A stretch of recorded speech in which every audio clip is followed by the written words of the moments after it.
My girlfriend stole from our joint account and ran away with her ex. She thought I'd never find out. But what happened next exposed it all. I, a 27-year-old male, was dating Madison, a 24-year-old female, for almost 2 years. We met at my friend Kyle's housewarming party. She was friends with Kyle's girlfriend. I remember exactly how we met because she accidentally spilled her drink on my new shoes, and instead of being embarrassed, she just laughed and said, "Well, now you have to talk to me." That's the kind of person Madison was, or at least the person I thought she was. Madison worked in marketing at this big company downtown. She was really good at her job, always talking about these creative campaigns she was working on. She was the type of person who got excited about literally everything: new restaurants, random street festivals, even grocery shopping. She had this energy that just made everyone around her feel more alive, you know? We started dating pretty quickly after we met.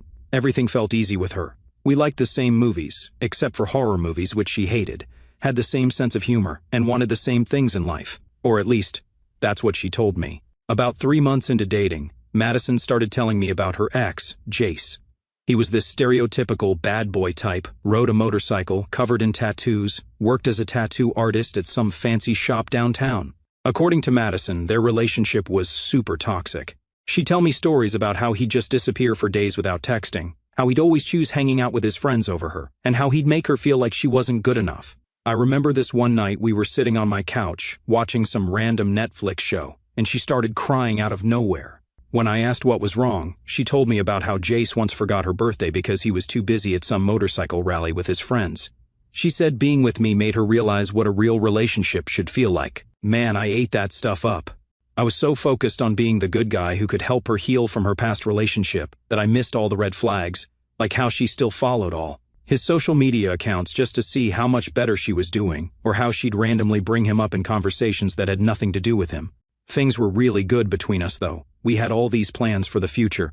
We'd talk about where we wanted to live. She loved the idea of a house with a big kitchen. How many kids we might want, she said 2, I wanted 3. And even what kind of dog we'd get, she insisted on a golden retriever. I started looking at rings about 6 months ago. Nothing fancy, but I knew she liked oval diamonds because she had a Pinterest board full of them. Yeah, I know how that sounds. But when you think you found the right person, you notice these little details. We even opened a joint savings account specifically for future travel plans. We both put in a portion of our paychecks each month, planning to take this big trip to Europe next year. Madison was really excited about going to Paris. She had this whole itinerary planned out already. Looking back now, I can see there were warning signs, like how she'd get weird whenever Jace's name came up in conversation with our friend group, or how she'd sometimes go quiet and distant when she was on her phone but then brush it off as just work stuff. But you know how it is when you're in love. You make excuses for the person, tell yourself you're just being paranoid. Her best friend Ashley was around a lot too. They'd been friends since high school, and Ashley was always at our place. She and Madison would have these long conversations in the kitchen while I played video games or worked on my laptop. I thought it was nice that Madison had such a close friend, especially since Ashley always told me how happy she was that Madison had found someone like me. God, I was so stupid. So freaking stupid. But I'm getting ahead of myself here. The point is, I really thought Madison was it for me. I was planning to propose on our upcoming vacation, had it all planned out, nice dinner, sunset walk on the beach, the whole thing. I even talked to her parents about it. They seemed happy about it. I thought I knew her inside and out. We had our little routines, our inside jokes, even a dumb tradition where we'd race to see who could brush their teeth faster. She always won, mostly because I got distracted watching her smile in the mirror. I never doubted for a second that we were on the same page. Sure, she had been a little distant lately, checking her phone more, getting lost in thought, but I chalked it up to stress. Work had been brutal for her, and I figured she just needed space. It was a regular Tuesday when everything shifted, though I didn't realize it at the time. Madison and I had breakfast together like we always did. She made those weird protein pancakes she was obsessed with. Honestly, they tasted like flavored drywall, but I pretended to like them because it made her happy. She was in a surprisingly soft mood that morning. Quieter than usual, but not in a bad way, just reflective. As I was rinsing my plate, she wrapped her arms around me from behind, resting her head against my back. "I appreciate you, you know that?" she said, her voice steady but almost wistful. "I don't say it enough, but I love you for everything." I turned around, smiling. "I know, but you can say it more if you want." I kissed her forehead, brushing it off as just another one of her random sentimental moments. She had a big presentation at work that day, so I figured she was just caught up in her thoughts. She kissed me goodbye like always, grabbed her bag, and walked out the door with a quick, See you tonight. That was the last time I saw her. At first, I didn't think much of it. She had that big meeting, and when I texted later about picking up dinner, I figured she was just caught up at work. No response. A little unusual, but not alarming. Maybe her phone died, or she was decompressing after a long day. By morning, still nothing. No texts, no calls. My good morning message sat on delivered, unread. I called, but it went straight to voicemail. Now that was weird. Madison always kept her phone on her, especially with work being as demanding as it was. By mid-afternoon, something felt off. I called her office, expecting to hear she was swamped with meetings or out on some last-minute assignment. Instead, her assistant, who I'd met several times and who knew exactly who I was, sounded oddly stiff. "Madison is on indefinite personal leave," she said. I frowned. "What? Since when?" "Starting today," she replied. Confused, I asked for more details, but she just kept repeating, "That's all the information I have." So, I drove to her apartment after work, used the key she gave me 6 months ago. Everything looked normal at first. Her clothes were still there, her favorite coffee mug was in the sink, her laptop was on the desk. But then I noticed her passport was gone, and her emergency cash box she kept in the closet was empty. That's when I started really freaking out. I called her parents. This is where it gets weird. They seemed completely unbothered. Her mom just said, "Oh, Madison probably needs some time to think about things. You know how she gets." "No, Karen, I don't know how she gets. Because your daughter has never disappeared without a word before." She just gave a vague sigh and mumbled something about Madison needing space. Space? Space from what? From me? From our life? From the proposal I was planning? My heart was pounding, but her parents acted like this was just a phase. Something normal, like I was overreacting for wanting to know where the hell the woman I loved had gone. I tried calling hospitals. None had any record of her. Checked with her gym, even called our regular takeout places to see if anyone had seen her. Nothing. After 3 days of her disappearing, I filed a police report, but they were useless. They said since she left voluntarily and there were no signs of foul play, there wasn't much they could do. Ashley, her supposed best friend, was acting strange too. When I called her, she picked up with an annoyed sigh, like she'd been expecting my call and was already over it. "What do you want?" she snapped. "No fake concern, no small talk, just irritation. Have you heard from Madison?" "No," she said flatly, "I haven't." But something in her tone felt off. She wasn't confused or worried, she sounded bitter. "She didn't say anything to you?" I pressed. Ashley let out a sharp laugh. "I'm sure she's fine. Maybe she just needed space." That word again. Space. The same thing her mom had said.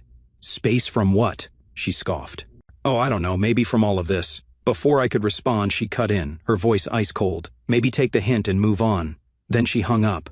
I stared at my phone, uneasy. Ashley definitely knew something, and whatever it was, she despised Madison for it. But I brushed it off, figuring it was just some drama between them, one of those things I'd never understand. I started having trouble sleeping. I kept thinking maybe I missed something. Was she unhappy? Did I do something wrong? I went through our recent texts, our pictures, our conversations. Everything seemed normal. We just booked concert tickets for next month. She'd been planning my birthday party. None of it made sense. Then I remembered our shared account. We'd opened it for travel savings, both putting in money each month for our future trips. When I logged in, my stomach dropped. There were withdrawals, big ones, not from our city, not even from our country. The transactions were from the freaking Maldives. The charges told a story I wasn't ready to read. Luxury resort bookings, couples massage appointments, romantic beachfront dinners. While I was losing my mind worrying about her, she was living it up on some tropical island. I spent hours going through those bank statements. Every charge, every withdrawal painted a clearer picture. The timeline started before she disappeared. Small withdrawals at first, then bigger ones. She'd definitely been planning this. I called the resort listed on the charges, told them I was trying to confirm a reservation for Madison Williams. The receptionist was super helpful. "Oh yes, Miss Williams and Mr. Walker are enjoying their stay with us. Would you like me to leave them a message? Mr. Walker, Jace Walker, her toxic ex." That's when I lost it, sitting there staring at my laptop screen. Everything started making sense in the worst way possible. The late-night work calls, the time she was too busy to hang out, her suddenly wanting to open a joint account for our future. She'd been setting this up for weeks, maybe months. I messaged Ashley again, this time letting her know I'd found out about the Maldives. Her response? Radio silence for an hour, then a bunch of photos in my inbox. Madison and Jace together on beaches, at restaurants, looking happy as could be. I stared at the screen, my mind unraveling. Was any of it real? The quiet mornings, the late-night talks, the plans for our future. Had she already checked out while I was still holding on? How long had this been going on? Had everyone known but me? I thought back to her mom's detached voice, the weird tension in Ashley's words. The way Madison had hugged me that last morning like it was some kind of goodbye. After Ashley sent those photos, she asked to meet in person. We met at this little coffee shop downtown, neutral territory, I guess. She looked terrible, like she hadn't slept in days. Turns out she had her own mess of a story to tell. Remember how Madison always talked about Jace being this toxic ex who treated her badly? Well, according to Ashley, that wasn't exactly true. Yeah, they had their problems, but Madison was just as responsible for their breakup as he was. She'd always wanted him to be something he wasn't. Wanted him to get a real job instead of being a tattoo artist. Wanted him to dress differently. Basically wanted to change everything about him. Here's the really messed up part. When Jace and Madison broke up 2 years ago, it wasn't just because of their problems. Madison had been pushing him away on purpose, trying to make him feel bad about himself. She wanted him to regret losing her. That's where I came in. Ashley told me Madison had spotted me at a few local shows before Kyle's party.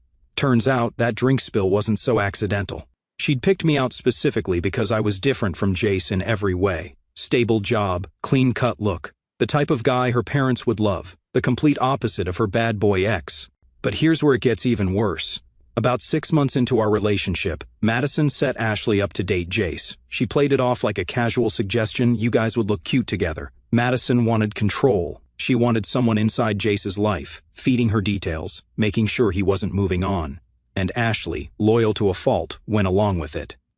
Once Ashley and Jace actually started dating, Madison lost it. Suddenly she needed updates, constant ones. Where did you go? What did he say? Did he look happy? It wasn't curiosity, it was obsession. She even made Ashley take pictures whenever she was out with Jace, analyzing every shot like she was gathering evidence. Ashley admitted she felt terrible about it, but Madison was her best friend since 9th grade. She'd always put Madison first, so when Madison asked her to date Jace to keep an eye on him, Ashley agreed. The whole time Ashley was dating Jace, she was feeding information back to Madison. 3 months ago, Jace broke up with Ashley, told her straight up that he'd only dated her to make Madison jealous, that he'd never stopped loving Madison. Ashley was devastated, but Madison was thrilled. That's when they started planning their great escape to the Maldives.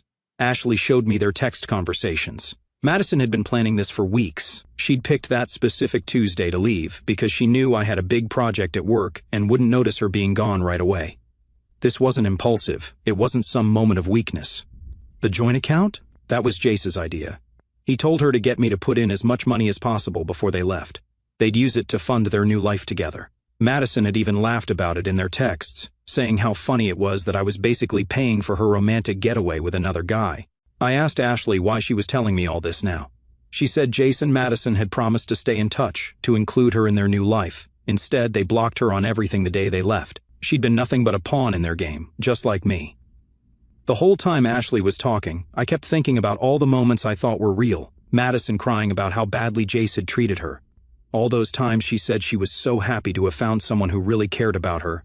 Every single I love you, all lies. Ashley tried apologizing, saying she should have told me sooner, said she didn't realize how far Madison would take things. I just got up and left. What was there to say? She'd helped her best friend scam me emotionally and financially for 2 years. That night, I made some decisions about what to do next. I had access to all our shared accounts, and Madison had no idea I knew what she'd done. I wasn't about to let them enjoy my money while laughing about how stupid I was. I sat down with my laptop and made a list of every account Madison and I shared. The travel savings account was the biggest one, but there were others. Netflix, Hulu, Amazon Prime, our phone plan, even this monthly food subscription box she loved. First thing I did was download all the bank statements and transfer them to my lawyer. Yes, I got a lawyer. My cousin works at a law firm and helped me out. The statements showed Madison had withdrawn almost $118,000 from our joint account. Here's the thing though, I'd put in about $25,000 total. She'd been living off my contributions while barely touching her own. My cousin helped me document everything. We tracked every withdrawal, every charge. The resort bookings alone were over $9,000. Then there were the spa treatments, fancy restaurants, even some jewelry store charges. They were living like royalty with my money. The next morning I went to the bank as soon as it opened. Turned out Madison had tried to set up automatic transfers from our joint account to a new account in her name. She'd scheduled them to start the day after she left. The manager helped me stop those transfers and remove my name from the account. But I didn't just remove my name, I also withdrew every cent I'd contributed first. Legally, I was entitled to it since I could prove how much each of us had put in. I left her with only her own contributions, about $3,000, not quite enough for the luxury vacation she'd planned. The phone plan was next. I called the carrier and separated our lines. She'd added all these international features for her trip without telling me. Well, surprise. Those features stopped working mid-vacation. Hope those Instagram stories were worth the roaming charges, Madison. I also logged into our shared cloud storage. Madison had this habit of never backing up her photos anywhere else. Found hundreds of pictures of her with Jace going back months, downloaded everything as evidence, then logged her out. Hope she wasn't planning to keep those vacation memories. The gym membership she'd been using under my corporate discount? Canceled. The automated toll tag for her car? Deactivated. The premium Spotify account she used through my family plan? Gone. I systematically removed her from every aspect of my life she'd been mooching off of. But the biggest move? I documented every lie, every secret meeting, every planned deception. I put together a timeline showing how she'd manipulated everything, saved screenshots of Ashley's messages, the bank records, everything, because I knew Madison. She'd try to spin this somehow when she got back. Some of you might think this was too much, but here's the thing. This wasn't just about the money. Madison hadn't just cheated on me. She'd spent 2 years deliberately lying, manipulating, and using me as part of some twisted plan to get back with Jace. She'd watched me fall in love with her, plan a future with her, all while knowing it was fake. The whole time I was doing this, Madison was posting these romantic beach photos with Jace, living my best life, finally with my soulmate. Each post made me more certain I was doing the right thing. She thought she had everything figured out, her perfect escape funded by her naive ex-boyfriend. About a week after I did all this, I got a text from an international number. Madison had finally realized her credit cards were getting declined. That's when she remembered texting me. Her message was pretty much what I expected. What's going on? Why can't I access any of our accounts? I didn't respond, of course. Let her figure it out herself. A few days later, Ashley told me Madison had called her, freaking out because they couldn't pay their hotel bill. Apparently, the resort was holding their passports until they settled their balance. Guess that romantic getaway wasn't so romantic anymore. Madison came back exactly 67 days after she disappeared. I know the exact number because I'd been counting. It was a Saturday morning, and I was actually at my place playing video games when my doorbell rang. I wasn't expecting anyone, so I checked my doorbell camera through my phone. There she was, standing at my door in this expensive-looking sundress, holding her designer suitcase, like she'd just gotten back from a normal vacation. My heart started racing, but not because I still had feelings for her. I was just mad, like physically shaking mad.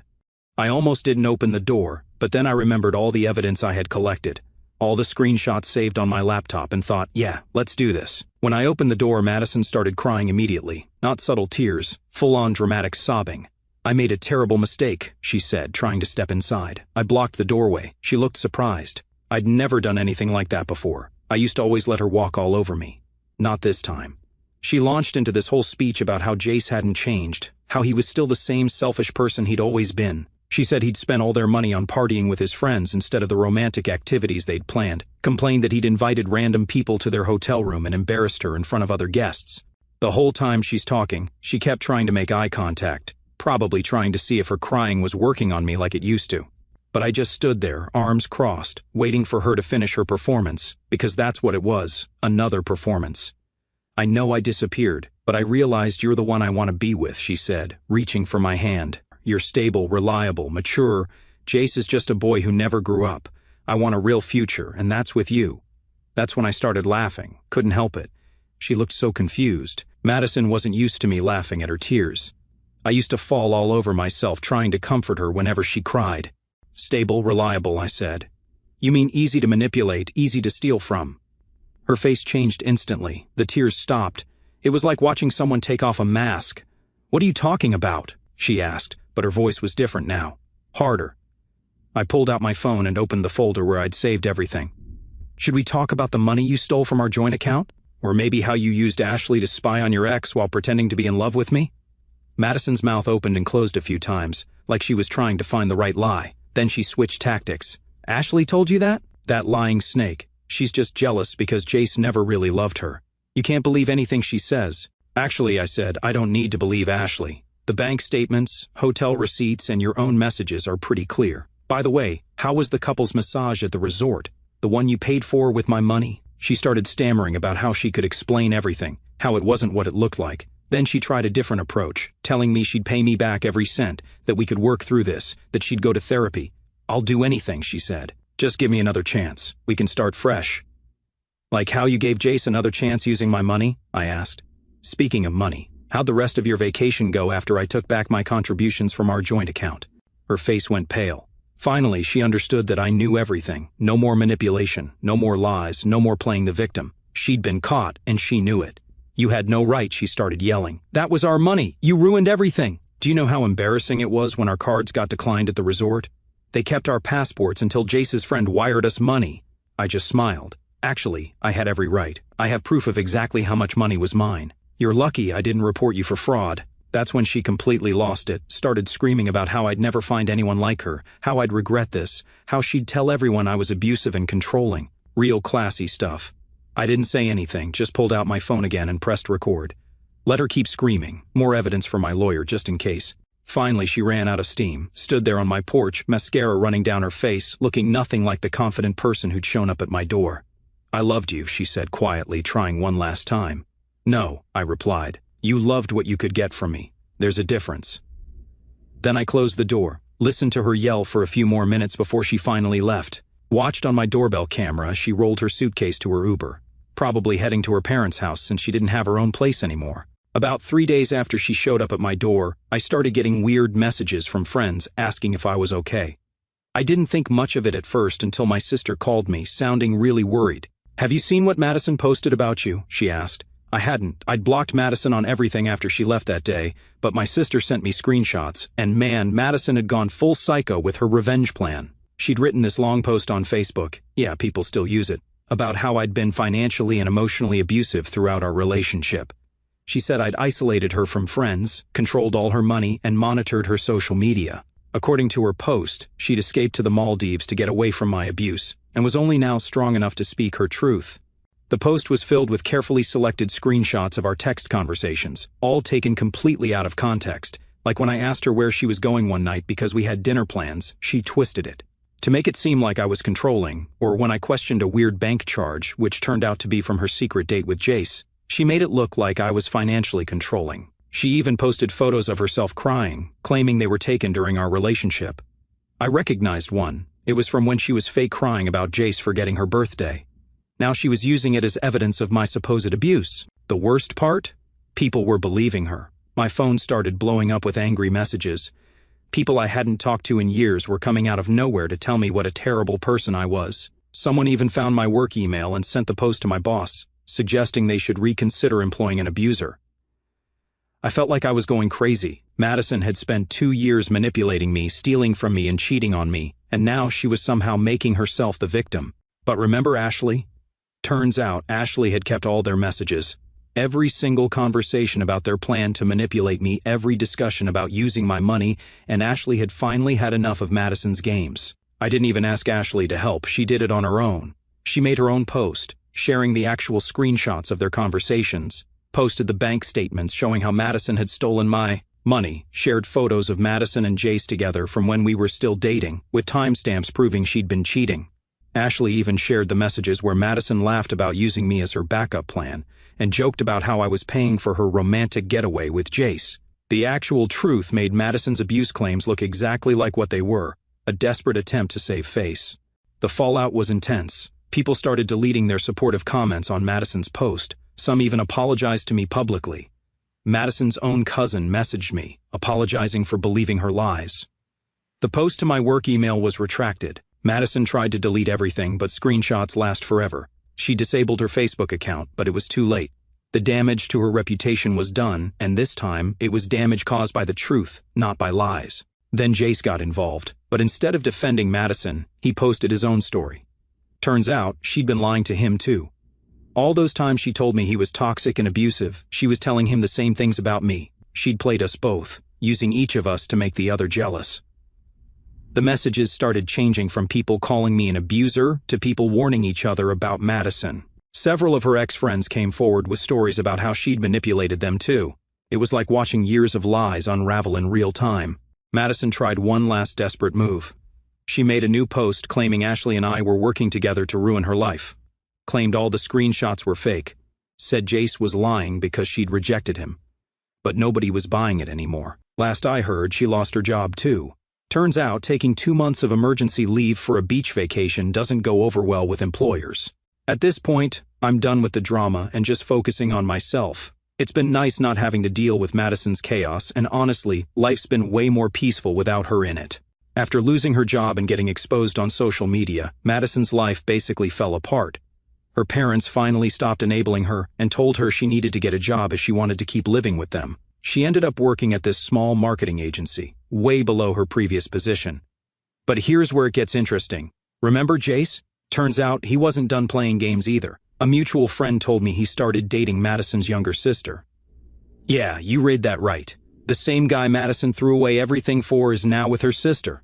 According to my friend, Madison found out when she saw them together at their parents' house during Sunday dinner.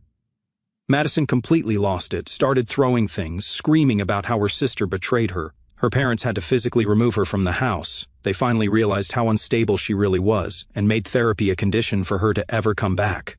Last week, she showed up at my new apartment. No idea how she got my address. She looked terrible, nothing like the polished marketing executive she used to be. She said she'd realized how badly she messed up, claimed losing me was the biggest mistake of her life.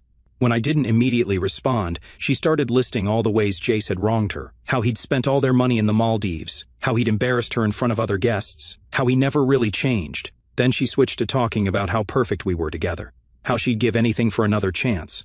I just let her talk. The whole time she was going on about how much she'd changed, she never once acknowledged how her actions affected me. It was all about her pain, her growth, her suffering. Classic Madison. Then she dropped the real reason for her visit. She needed money. Apparently, she's drowning in credit card debt from the Maldives trip. Jace had convinced her to put everything on her cards after I froze the joint account. She actually thought I might help her pay it off. I just laughed and shut the door. Through the door, I heard her yell, "I've changed. I'm different now." Yeah, so different that she's still trying to use me for money. The best part? My new girlfriend Sarah, who Madison didn't know about, was inside the whole time, trying not to laugh. We'd just gotten back from dinner when Madison showed up. Sarah's the complete opposite of Madison, honest, independent, and actually empathetic.